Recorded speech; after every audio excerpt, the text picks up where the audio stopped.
Hello students, today we take up the third part of the lesson disasters and we are going to focus on cyclones and floods.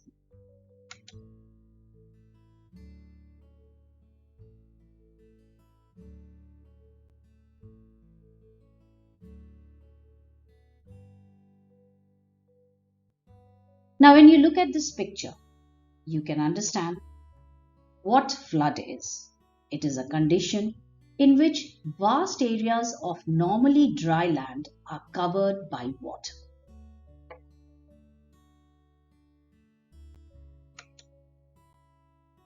Floods caused by the overflowing of rivers are called riverine floods. Overflowing may occur when a large volume of rainwater or snow melts. Here we can see how a large volume of snow melts during the summer and that adds up to the river and that can cause a huge amount of water to flow downstream and this can cause a very severe flood. In India, riverine flood occurs every year during the rainy season, especially in the Ganga-Brahmaputra region. Here we have the river Ganga along with its tributaries, which are coming from the north as well as from the south. Here we have the river Brahmaputra, which has nearly got 40 big and small tributaries, and they have all been responsible for creating a lot of floods in the Brahmaputra region as well as in the Indo-Gangetic belt. Elsewhere, floods are caused in Bihar. Bihar, especially northern Bihar, is famous for having large areas submerged under floodwaters for a long period of time in a year. The river Kosi in Bihar is known as the sorrow of Bihar, and it has always been responsible for causing huge amount of floods in large areas of the northeastern part of Bihar.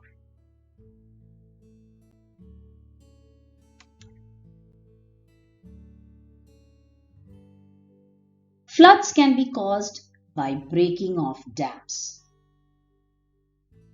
When a flood occurs, it causes heavy toll of human lives, livestock, crops, habitations, and infrastructural facilities. Coastal areas become flooded when seawater rushes in during a storm. The seawater, when it enters, renders the entire soil unfit for cultivation because the seawater has got huge amount of salt. Overflowing of the rivers, when there is huge amount of excess water, causes riverine floods, especially along the banks of the rivers. Flash floods are also very common in various parts because flash floods occur suddenly and that can lead to flooding of an area within a few hours. This can also be very disastrous as people are also caught unawares. It is usually caused due to heavy localized rainfall, landslides and also dam breaks.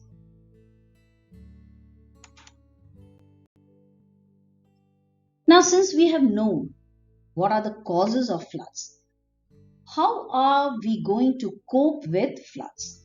So there are several ways to mitigate the disaster of floods. Now, the damage and suffering caused by floods can be reduced by evacuating people from flood waters. Cattle also needs to be evacuated from flooded areas and to carry them in those areas where they can be allowed to remain safely. Elsewhere, it has been found that stocking of food, water, and medicines should be made in order to cope with flood. In some places, setting of temporary shelters have been found to be very useful for evacuation of people and allowing them to stay over here as long as the flood water does not recede.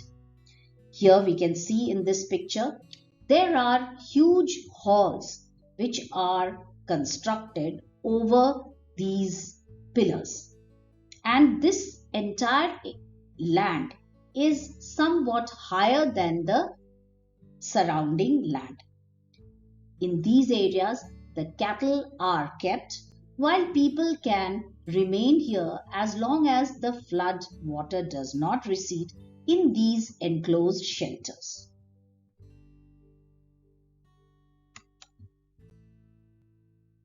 Embankments can also prevent floods because when an embankment is constructed along the rivers or streams, they do not allow the water to spill and thus saving the area from floods. It has also been found that paved surfaces devoid of vegetation allow water to flow easily over them, and that causes huge amount of rainwater to be added in the rivers, which lead to a riverine flood. So rainwater should be allowed to be percolated, and for that purpose less amount of land should be paved. In these two pictures you can see very clearly wherever there has been the paved areas, we find that infiltration of the water has become very less, and those areas on the contrary which are not paved, they have got huge amount of infiltration. Now that allows the groundwater also to be recharged, but in those areas where large areas are paved, the groundwater does not get recharged and it is likely, this area is likely to get flooded very easily in the near future.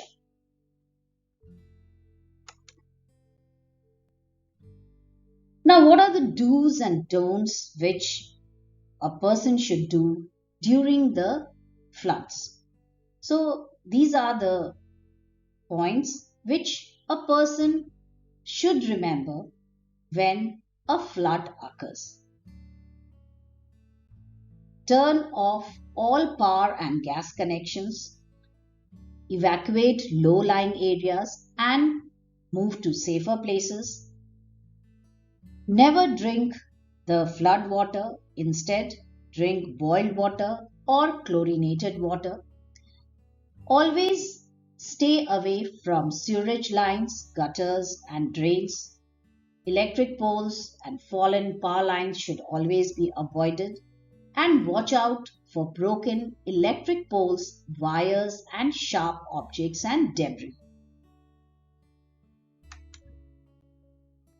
Now during the floods, these things should not be done at all. Swimming through flowing water is strictly should be avoided. Driving through flooded areas should also be avoided.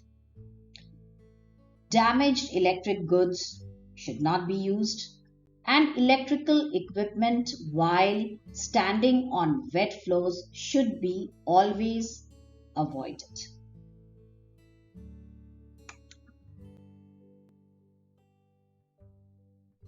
Apart from floods, cyclones also play a very important role in those areas which are very close to the seas.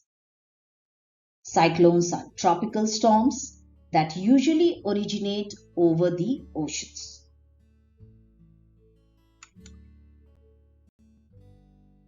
Now, cyclones occur almost throughout the world. you can see in this map how the cyclones are concentrated in the tropical regions. They are known by different names. They are known as cyclones in parts of India, Southeastern Asia, and parts of Eastern Africa. In China, they are known as typhoons. In northeastern Australia, they are known as Willy-willies.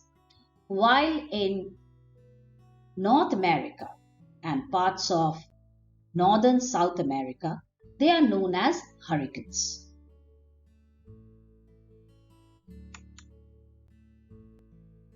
Now, in a cyclone, a high-speed wind whirls around a region, which is a region of low pressure. Now, these winds can gather huge amount of speed and destructive power, which they get from the unstable water. The water, which is warm, adds to the destructive quality of the ascending winds, which begins to swirl and take the position of a cyclone, take a form of a cyclone.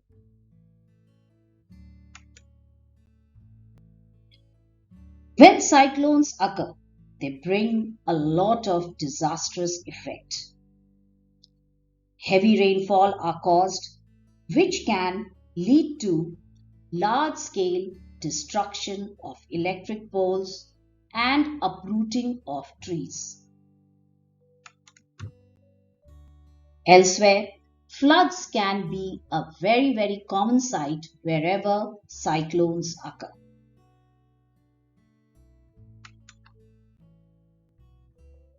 Storm surges are the greatest danger which occur when a cyclone has occurred along with the time when the sea is at a high tide. Storm surges are high walls of water pushed onto the shore by the storm winds. If a storm surge occurs at high tide, when the sea level is normally higher than usual, the combined effect produces storm tide, which raises the level of the sea enormously. Here we can see in this diagram, this is the normal or average height of the tide.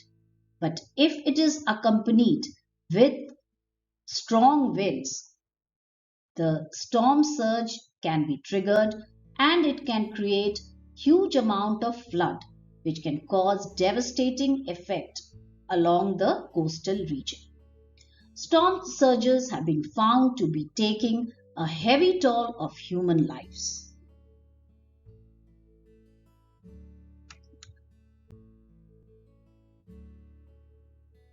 The cyclones which hit Andhra Pradesh in 1977 and Orissa in 1999 took lives of nearly 10,000 people because they had caused a huge amount of mayhem and disaster during these years, and many people died, as well as property worth of crores were destroyed in these two states.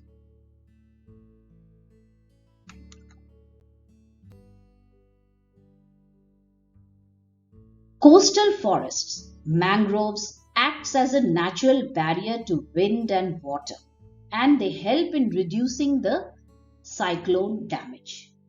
Here in this picture we can see how these coastal forests or mangroves have not allowed the cyclone or the storm surge to enter the city. But the moment all these barriers are done with or they are removed, we can see how the seawater has entered into the city. Now this causes magnification of the cyclones and a lot of property as well as lives are destroyed.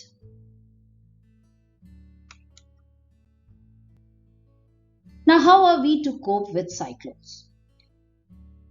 If a person lives in an area which is a cyclone prone area, he should keep listening regularly to the TV and radio weather forecasts. Upon a cyclone warning, all movable properties should be taken indoors and tied down all the boats or any such properties which are close to the water. As with other disasters, the person should stock water, medicine, clothing sufficient for 3 to 4 days until relief arrives. People should remain indoors and shut all doors and windows. If advised by the officials, people should move to safer places inland. Come out of the shelter only when it has been officially declared as safe.